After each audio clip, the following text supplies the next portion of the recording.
bile ka thonë Ibn Qayyim një dietar, Allahu e din sa smundje i pastron agjerimi. Edhe pse ne nuk e bajnë agjerimin mu pastru nga smundjet shëndetësore dhe fizike. Jo, ne e bajnë vetëm për të Zotit, se Zoti na ka urdhëruar për shkak të sevapit.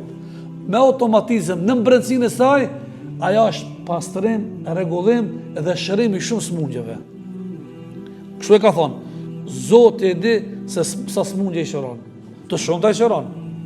Pastrimin e gjakit e ban të çuditshëm. Zhvillimin, qarkullimin për 30 ditë nuk le gjatë zhvillimit gjakit dënim mbeturin. Vetëm agjerimi që ka ban. Mos flasmin këto smundjet e zemrës. I redaktor në formën më të mirë të mundshme. Në formën më të mirë të mundshme. Ana nuk e bëna për këtë qëllim, vëllezër. Se ne kemi thonë, çka është dallimi mes agjerimit dhe dietës? Nga ana e jashtëm gjasojnë, po nga ana brendshëm dallohet.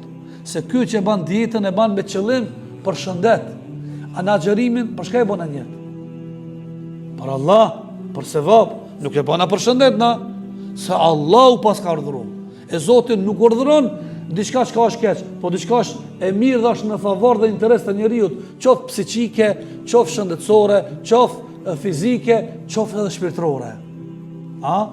Për ta ne bëjna, çka është dallimi mes larjes të thjesht, pse është nxehtë, dhe larjes që jemi lana për më orë sot për me fal namazin e Bajramit. Nga jashtë, ky u lajt edhe ky u pastru. E pikana vlerësohemi edhe e dallojmë kjo mes kësaj, çfarë dallimi ka, se ky është pastru për shkak të nxehtit. Edhe do të freskohet. Ky për shkak se Zoti ka urdhëruar se ditë Bajrami është mirë që na aroma mirë.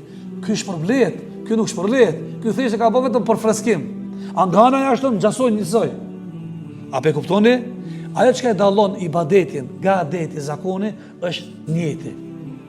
Qoftë në agjerim, qoftë në namaz, që namazi është edhe procedurë e fiskulturës, kur ta shikosh nga ana jashtëm, lëvizjet, duart, shkurën në ruku, shkurën në sejdë, këto që i bëjmë, këto të këtë lëvizjet, edhja me durr, me kam, kjo i ngjason si atletik një lloj procedure e fiskulturës, po na nuk e bëna për ata.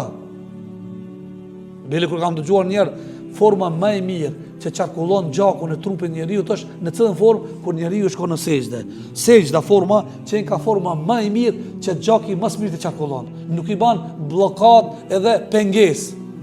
E na nuk e bën shkurën sejdë për shkak se au gjaki qarkullon ka mirë. Jo, fare.